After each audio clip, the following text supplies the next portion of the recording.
Apparently, you can hear me.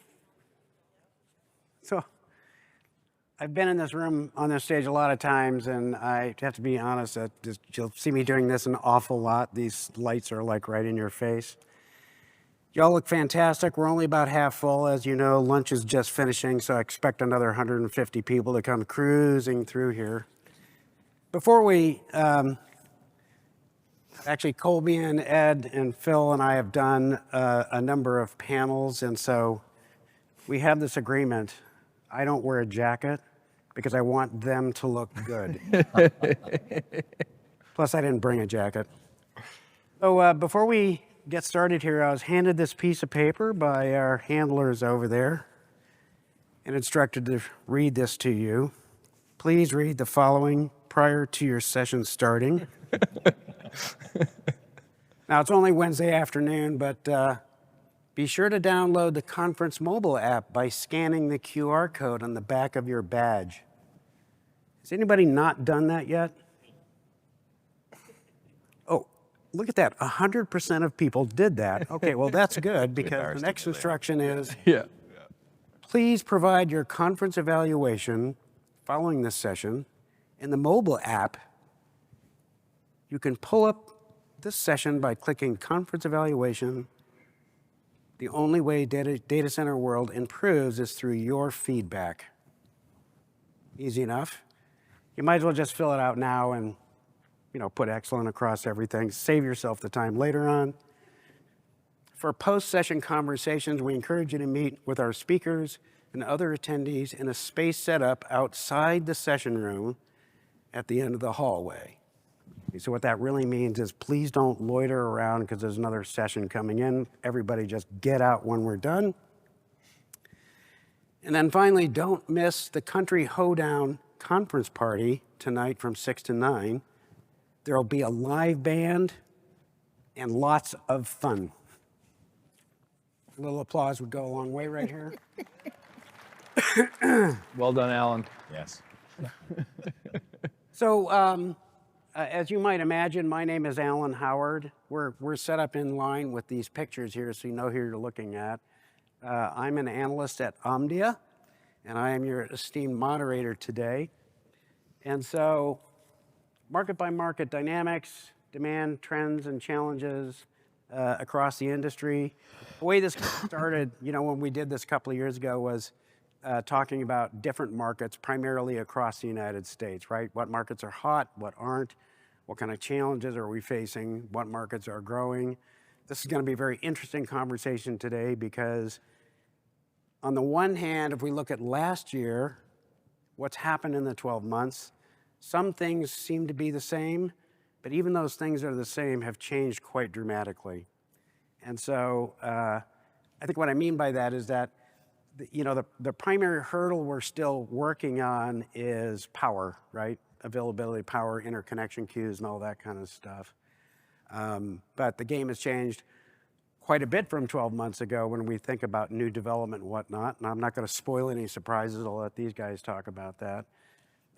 The other one that is the same but quite different is, in the colocation market, we're still looking at very low vacancy rates. And on top of that, an incredible pre-leasing environment. And of course, what that means is sustained elevated prices. So, on the one hand, it's the same as it was last year. It's just exacerbated and worse this year because now between hyperscalers and neoclouds, sucking up as much space as they can, capacity as they can, that's squeezing other elements of the market. Another one would be supply chains. I mean, again, it's the same as it was last year, but it's even more exacerbated, this year. And unless you're a seasoned developer like Aligned and some of their peers, and you don't have your pre-commitment strategy for key equipment, you're going to be in big trouble. So what I like to do to start this off is I'm going to have each of our panelists introduce themselves, who they are, who they work for, and a couple minutes on their perspective with regard to the markets that they're in, or certain highlights.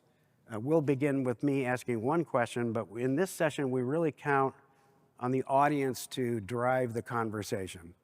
Because if I ask questions, these guys will wax on poetically for 45 minutes and we won't get anything done. So, so with that said, Colby, let's start off with you. Awesome.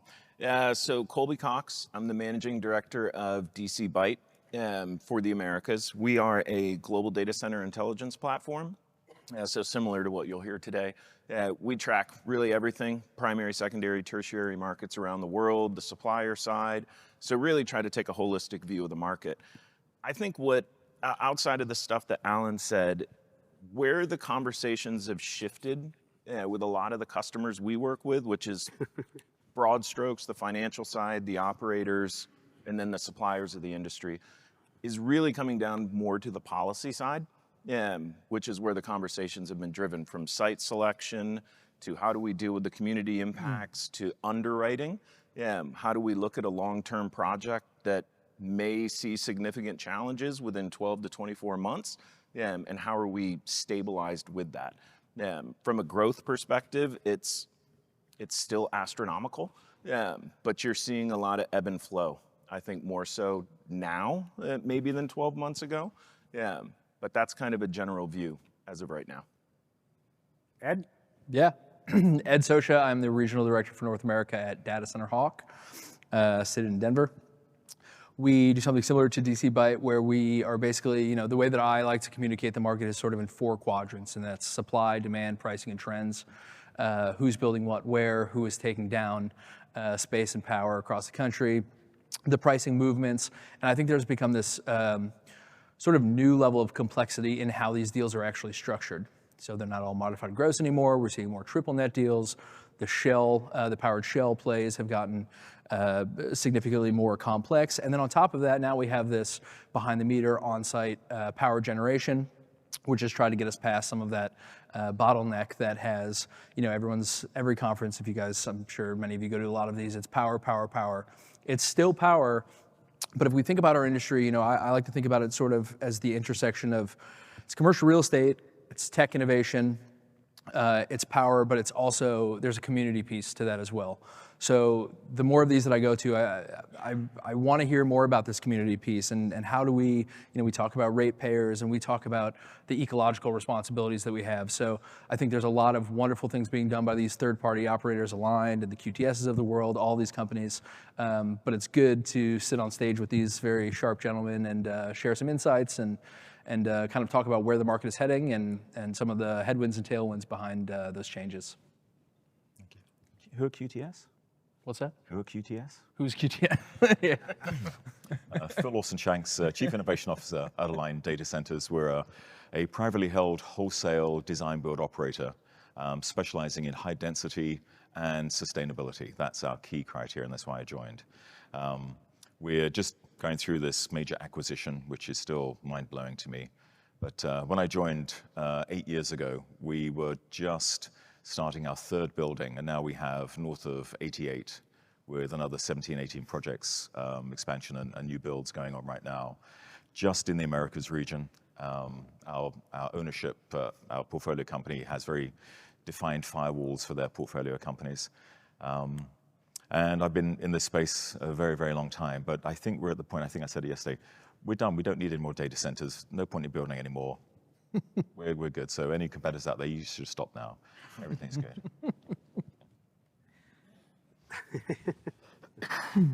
So when we talk about market by market dynamics, I mean, sometimes when we have these conversations, we're talking about the difference between Indiana and Ohio, or, where if I can't put a data center in Santa Clara, where should I put it or whatever. So those are great conversations to have.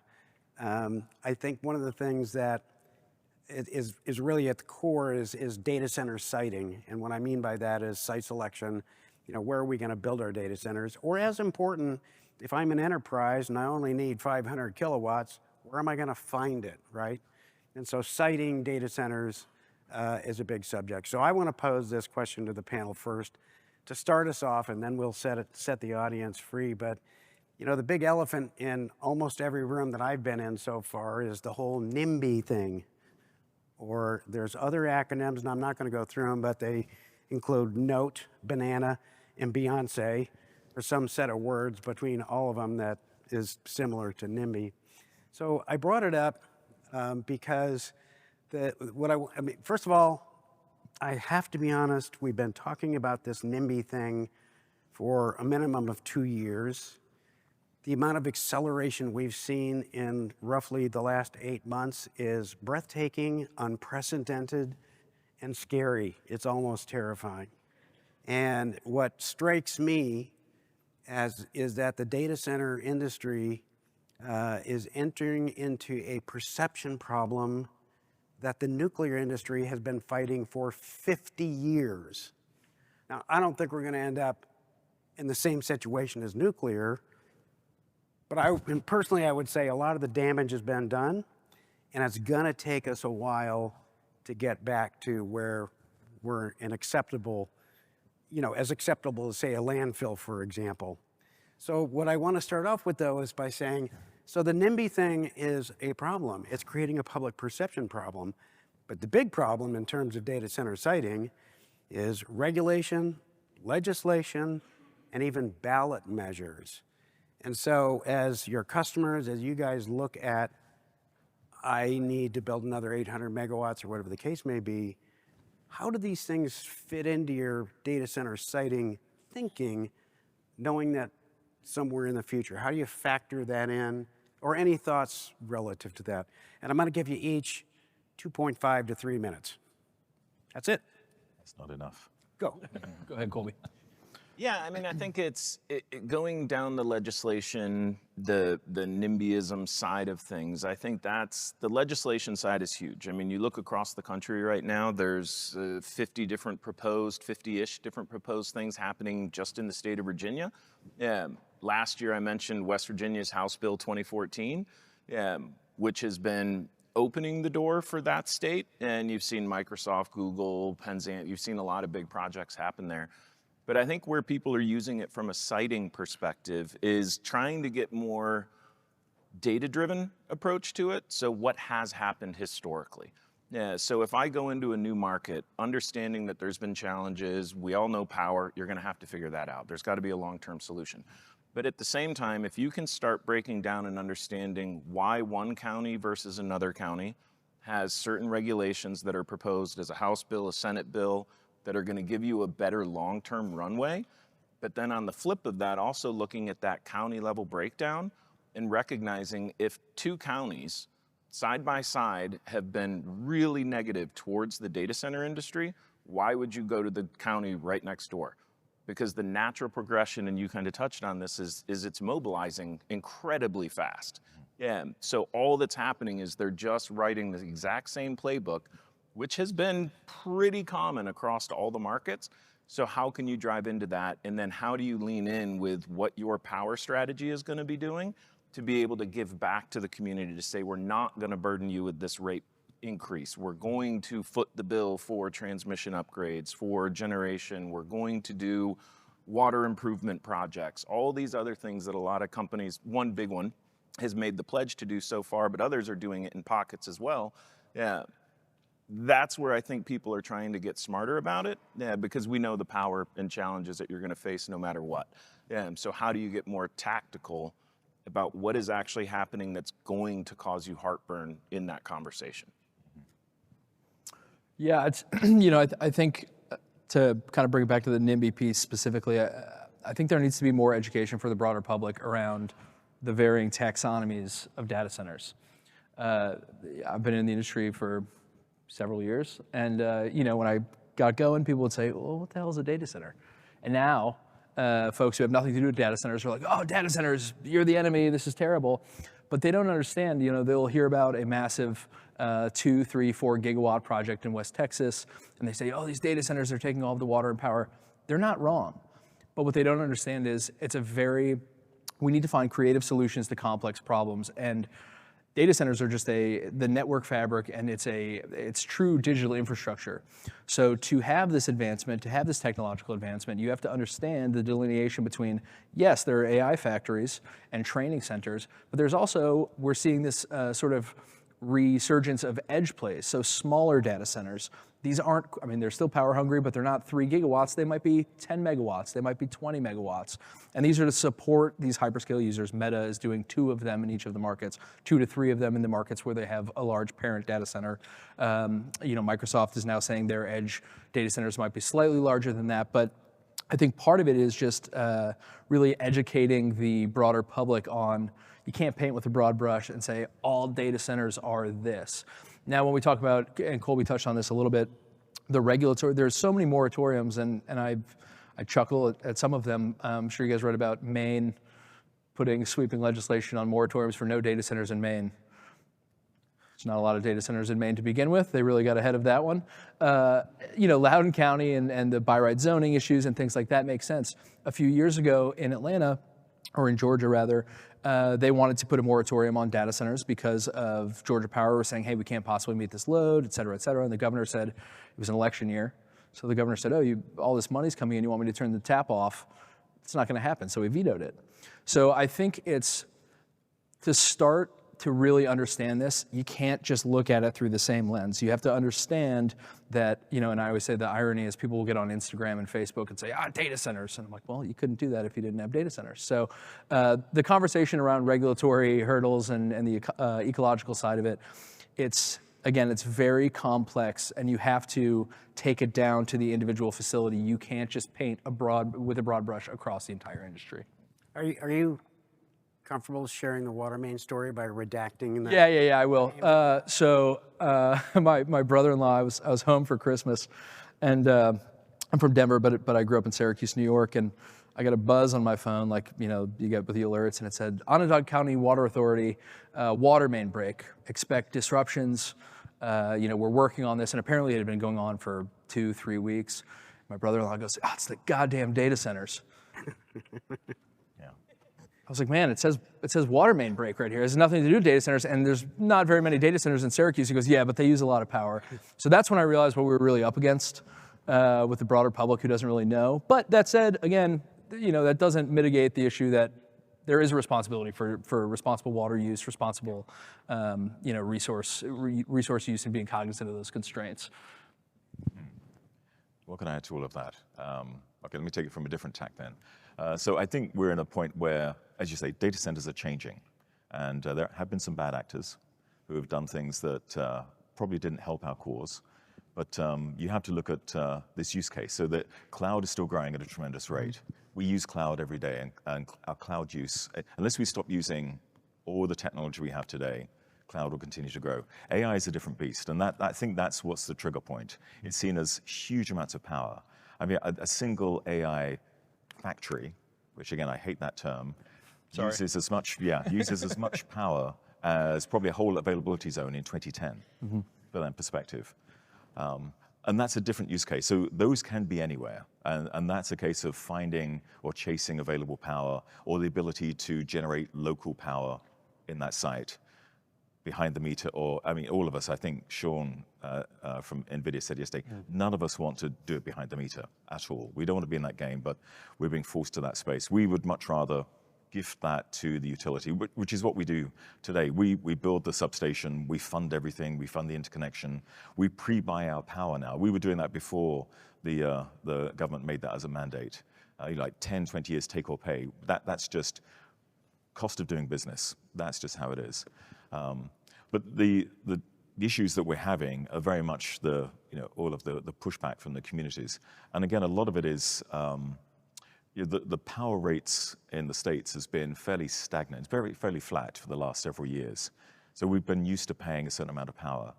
But the infrastructure has been decreasing in its capacity, or it's not been maintained as it should have been, perhaps, because of the ownership models and taxation, all of those things we don't need to get into.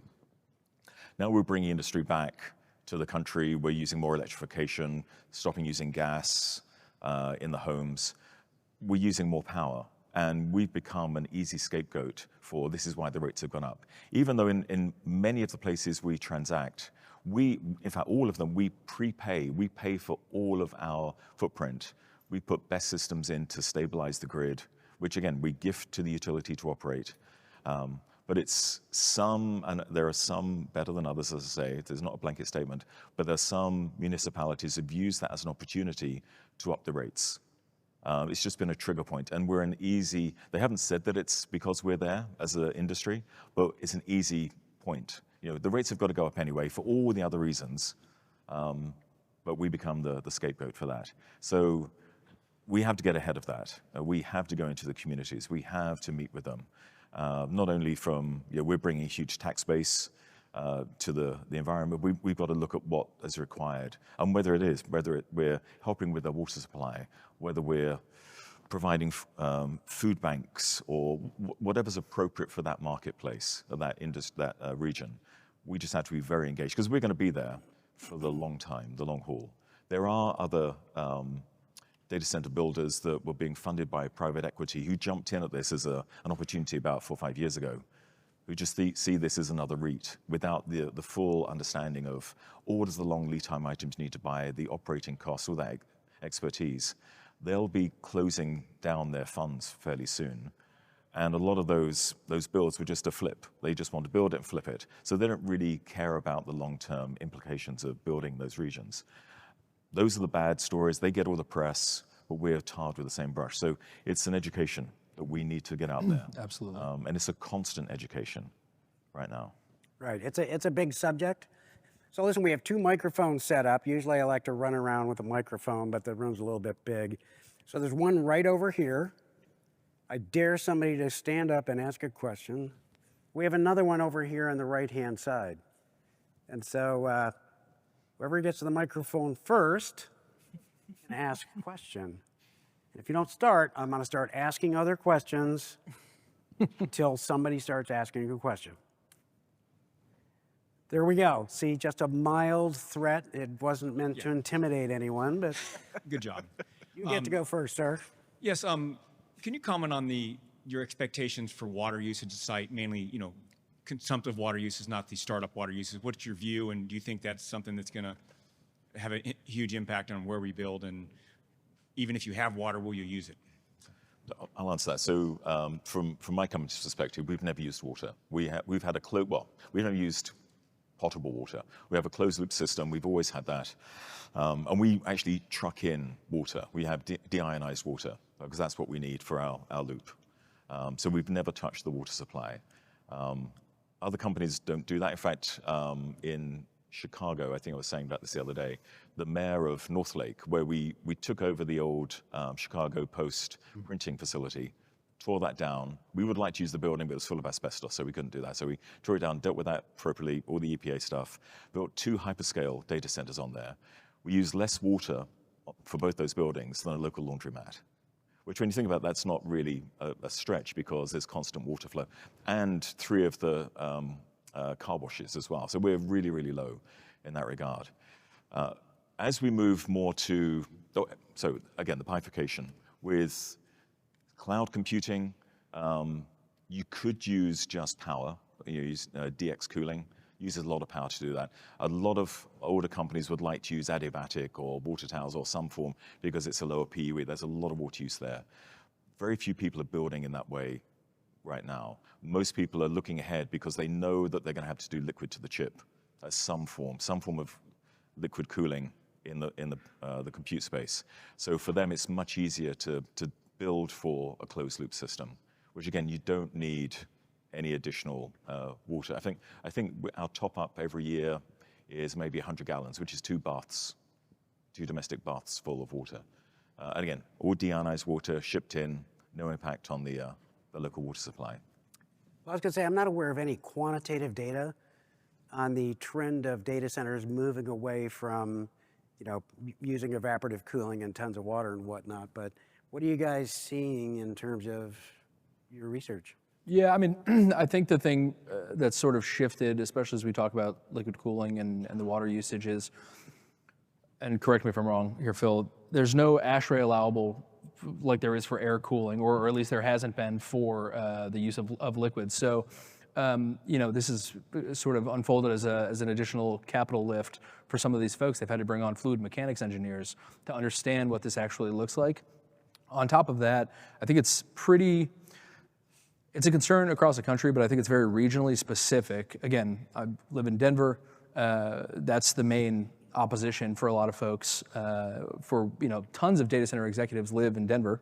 But the water is a huge piece, and then on top of that, it's bringing in power from the surrounding counties who say, well, why do we want to build out this transmission so that Denver, the county of Denver, can benefit from this? I wouldn't say that we're in the infancy of understanding the liquid cooling, but I think it's evolving so quickly that there's going to be winners and losers, and there's still a lot of learning and a lot of regulation that has to be done from an EPA perspective, and just sort of understanding what that looks for your system. And to Phil's credit, Aligned has done that very well. I'm just going to say one more thing. I think a lot of the press is about how much water is used. Or this thing about you ask ChatGPT or Anthropic or Perplexity, how much water are you using in that? That's based on an old study when Microsoft, they used 2 older data centers for OpenAI to run the models for ChatGPT 3. And those were old, they were ready for decommissioning, and they were water-based. They had adiabatic cooling. So they did use enormous amounts of water, as all of them did in those days. No one does it that way anymore. But that data's out there, and that keeps getting regurgitated. If you look at any of the AI factories, very, very few of them using, in fact, I would say none that I can think of use adiabatic cooling at all. Sorry, over to you. Yeah, no, I mean, I think they hit the nail on the head. I mean, I think where Ed was going with that is it's changing so much. And to your question about data to support any of it, it's all shifting so rapidly, and that we'll catch up and be able to share and show some of those data points. But I think right now it's ideally go closed and have it and not have to go that route. But we'll see as things shift and what comes next. Yeah. All right, ma'am. Good Next up. afternoon. Good afternoon. So, painting the picture globally here, market by market, and bringing it back down to each of our prospective states or geographic areas, we are doing better. We aren't bad actors. We are doing the best that we can. And then you have people that are doing community engagement, and we're bringing a workforce now, and we're really moving this forward. And this is an industry that is growing, and we're not stopping. My question is around legislation and regulation, and it's something that we're having to face where we go back. And so I'm in Minnesota, and right now, I'll be on a panel next week with our legislators, bringing a tribal leader with us, and it's happening, and it's good. We don't have a lot of data centers yet. We haven't had any of the big girls come to town, but they're coming. It's been announced. And so as we set this up, and as these legislators are leaning in, and our sovereign nations and everyone else, I feel a real kind of moral obligation to make sure that this transparency of the industry that we're in is everything that we're doing. So the next, where are we going next as far as regulation, and who is regulating these, and how can we be working together, or who's already working on that, and who do we need to be paying attention to see where that legislation in our states, in our country, and then globally within the regulation. So let's start with you, Colby, and I don't want to be weird, but if we could keep our answers fairly brief. Yeah. Not 30 seconds, do your job first. I think trying to look at it from a regulatory standpoint globally is challenging, because you have to think about it locally first to be able to come over the hurdles. Lessons learned from various states is going to be one thing. I think from a legislative body who's voicing the concerns, DDC does a good job with that, but in the states where they're operating, that, in my opinion, is where we need to do a better job of the educating, is at the state and the legislative levels. Because that's where all of that is being dictated. And you can see signs of where some of it's done with really good intent, but maybe not also explained to the community of why that intent is so good and why this is going to be a net positive. So in the media side of it, it looks like a outright negative. So educate the legislative group, and then trickle that down into the communities. And I think we can see the U.S. is doing a good job, but from a global standpoint, there's really not a standardized view. Yeah, and I'll speak to North America specifically. I think there's a number of organizations that are really focusing on early education of what this digital infrastructure looks like. So I think of iMasons. There's a very sharp woman, Megan Baker, who's at GBI Green Building Initiative, that talks about this stuff all the time. I've heard Karen Petersburg talk about this. She works for AREP Powerhouse. I think it's about, again, and I'm not trying to gloss over this, but I think what folks need to realize is data centers are not all the same. So we need to think about, hey, if somebody's coming in, they're saying like a Fermi project in West Texas, we're going to do 11 gigawatts.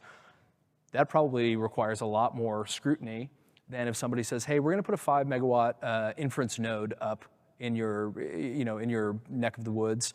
That's not to say that you don't have an ecological responsibility or a responsibility to the ratepayers or a responsibility to the water authority in that area. But again, I think it's regionally dependent, and it also it has to start sooner.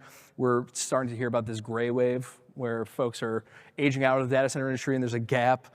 With newer folks who are coming in, and I think it's a prime opportunity to, really train them up in, hey, this is the workload, this is the requirement, this is what we're trying to satisfy from a business perspective, but these are the responsibilities that we have to, John Q. taxpayer and the folks who live there. I don't think much else to add to that. So Data Center Coalition. Yep. They don't practice in everything, but they're expanding. GBI, phenomenal organization. Mega's extraordinary. And Nomad Futurist, who go out to the high schools and colleges. Thank you for that. Yep. And just to get out there and show, for their main perspective is explaining that this is a whole market opportunity for employment that was probably hidden to most of the high school kids.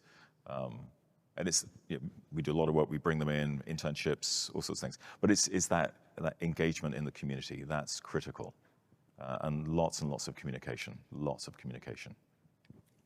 Sir?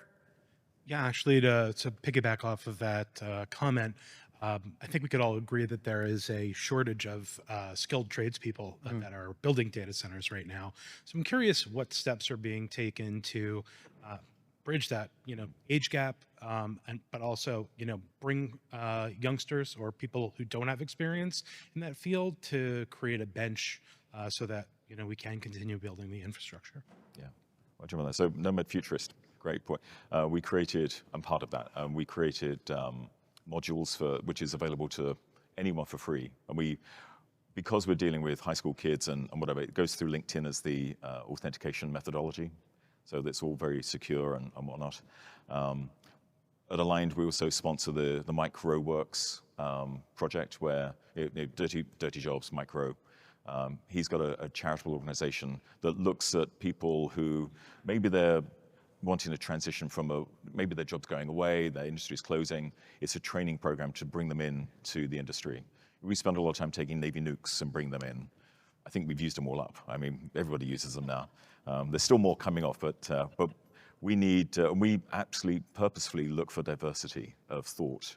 Yeah. Because building a data center isn't rocket science, honestly, but there are new challenges, new ways of doing things. There are adjacent industries that they've solved those problems. Like the problem we had with EPD with NVIDIA. That's not a new problem. That's been around for a long time. Arc furnaces had that. So it's a case of, everyone was really shocked, but there are people who have great skills in that space that we can pull in and make changes and tweaks that keep our business operating. So in all aspects, we're looking at bringing in new people because, as you're right, for every 5 people we lose, there's only 2 coming in to the industry. We need to fix that. Yeah, I would add to that, Phil. I think the important thing too is, and you touched on this, it's a diversity of thought.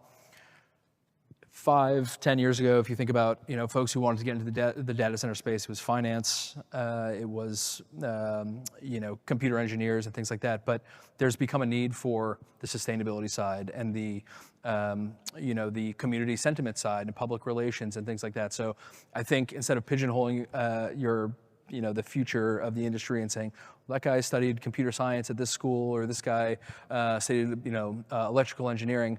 We can bring a lot more talents and a lot more paradigms and a lot more thought leaders in other parts of the industry, whether it's, again, ecological sustainability, or the PR piece, the community sentiment piece.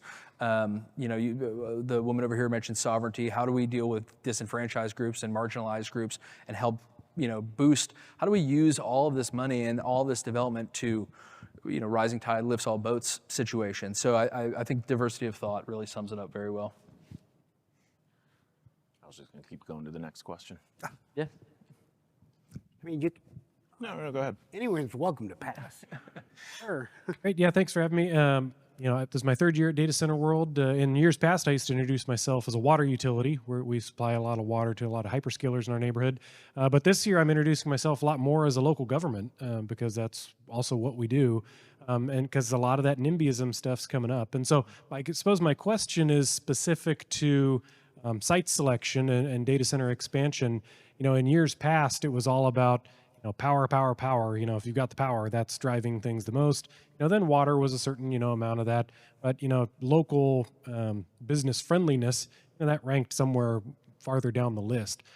Is the local business climate, is that climbing the ladder in terms of relative importance? Or is it still just a matter of, if you've got the power available, we'll come in. We don't care how, hostile the local community is.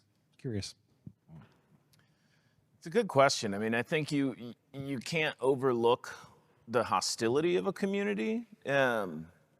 Local business, I don't know that directly impacts it unless it's potentially for the workforce side of it. If you've got a region where there's warehousing or manufacturing to look at.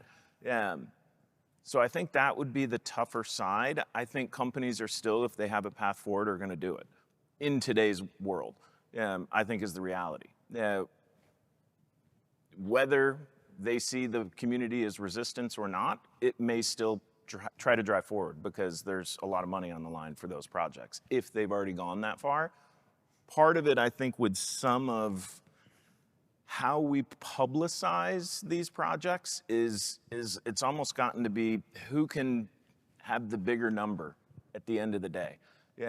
And how can we think about staging those? Because they're going to be 10, 15, if not longer projects.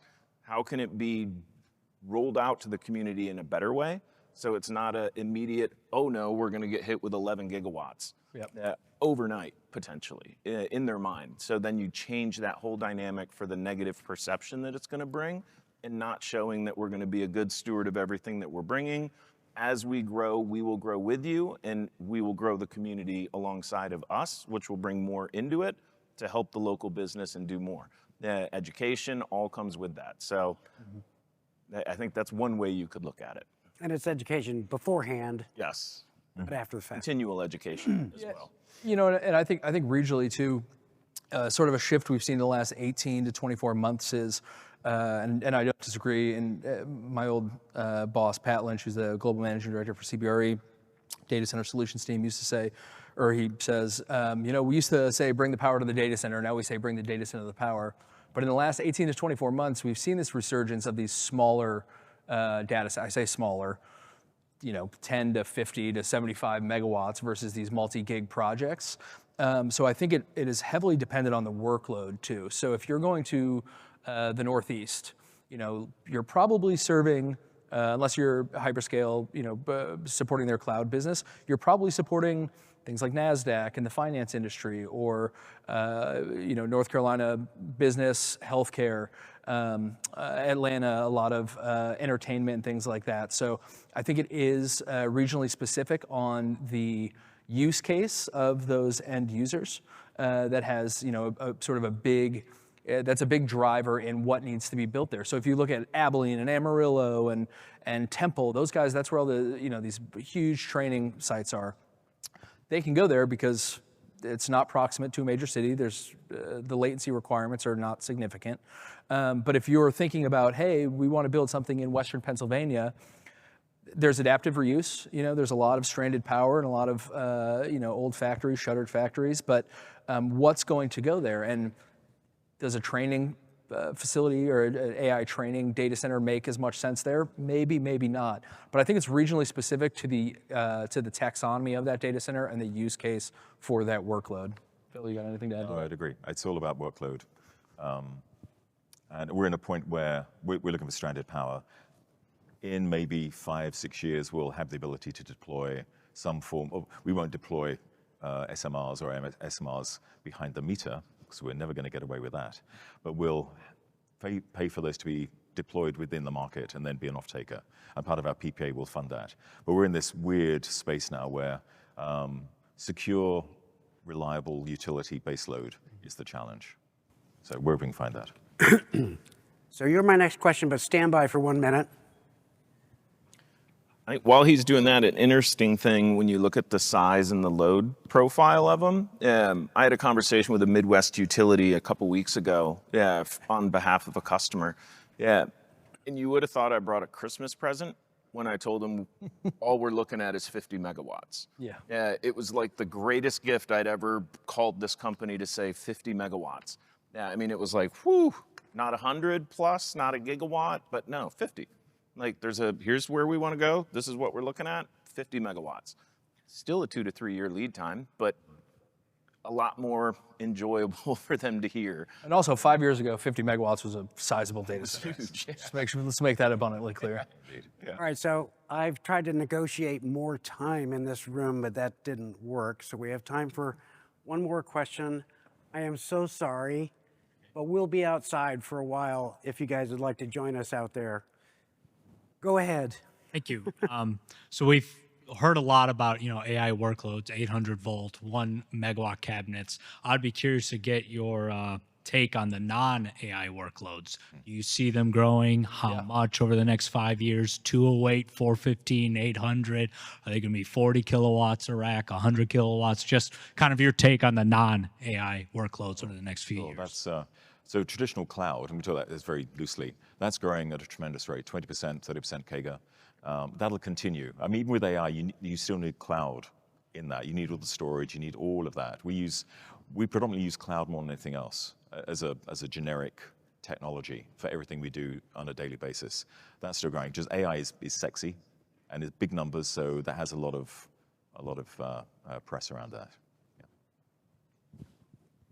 But on the 800 volt, that's coming. It's easier for, I mean, the reason for all of that is that the way AI works today, particularly in the West, it's all about memory to processor. And you need all those processors linked. So it's a scale up issue and a scale out issue. You can scale up far more if you have a higher voltage in DC current. So that's easier. That requires a thought process change from all of us providers, but we designed for that. We designed for that adaptability. 800 volts terrifies me, honestly. I don't want to go near it. Because 415, 480 will probably kill you. 800 volts, high voltage DC, you're going to get vaporized. I mean, it's a whole different rationale for how we operate that sort of technology, whether it's in the sidecar or ultimately through static, solid-state static switches, all the way through. I mean, that's being worked on. We've been working on that with all the people, relative names, for about a year, how we can get ready for this. And it'll come, but you'll have AC and DC in the same space because it's not all DC current to all the technology. There's going to be a bunch of AC, not only house power, but all the other bits and pieces that aren't DC capable. We have NEBS compliance, which we can start reiterating, but most of the storage, most of the network gear, all of that stuff is still, and the cooling technology is all AC current. So actually, we've touched on a number of subjects, not near as many as I hoped we might. But when I think about the things we're thinking about now, I mean, in 12 months, what concerns you most about the challenges and issues that we're dealing with now in terms of what might get worse or what might get better? Somebody start. Colby, go ahead. Start this. I really do think the ignorance has a pejorative connotation, but I think the lack of knowledge in our space is a headwind. But that said, and not to sound like a broken record, but I do think that there's a need to focus on the ecological impacts of what we're doing. That's my walk-off music. But I do think there's a need to educate the public on, one, just how imperative and how important digital infrastructure is to everything that we do. So the headlines, Phil said it, AI is very sexy and people will use it, but then they'll gripe about it. I think the biggest challenge is the publicly elected officials who are trying to appease their constituents. Their constituents are not always informed as to the reality of the situation. That said, I'm not saying that they're all wrong. I just think there needs to be more education, and it's not just the people in this room. I think it needs to be more in the sort of public space of people understanding what is a data center, what uses data centers, and hopefully that conversation takes precedence over everyone asking me when data centers in space are going to happen. Yeah, I think the NIMBY side, the sustainability, all of these topics we've talked about for a while, to the ecological side, but I think it's been a couple years we've been going down this path with the NIMBY side and talking about how we've got to do it. At the edge of the cliff. Yeah. Like we really need to kind of figure out that how do we, there's tons of really positive things happening, but how do we as an industry holistically tackle it? Because one company, 5 companies doing it doesn't help the thousands, the hundreds of smaller companies that are going to be impacted by anything major coming. Yeah. So I think we've really got to get on our front foot a little bit more. And jump into this because it's I don't know if anybody else saw the protest that was out there yesterday, but We got chased. yeah, walk down hitting it, yeah, interesting. But we really do have to just step in front of the bus on it and really get going. Step in front of the bus. Yeah. Well, it's coming. Okay. I'll watch you step. Yeah. So I think we need to promote the good stories more. There's the mayor of Elk Grove outside of Chicago. He loves data centers. He's reduced the rates for his whole community based on the tax dollars that we and others bring to it. But it occurred to me what we should do, because I've obviously lived here a long time. I don't really care about American sports, I apologize. But I've loved Formula One for years. And I was a lone voice until Netflix did Drive to Survive. I think we probably need a similar Netflix show on data centers, which I think we do a GoFundMe after this event and pick key individuals and just do a whole show on what data centers mean. I think you should narrate it, Phil. His voice is way better than our voices, so we got our narrator right here. Well, thank you so much, everyone. I desperately wish we had another 15 or 20 minutes, and so I think these 3 guys with the sport coats on, we ought to give them a little hand.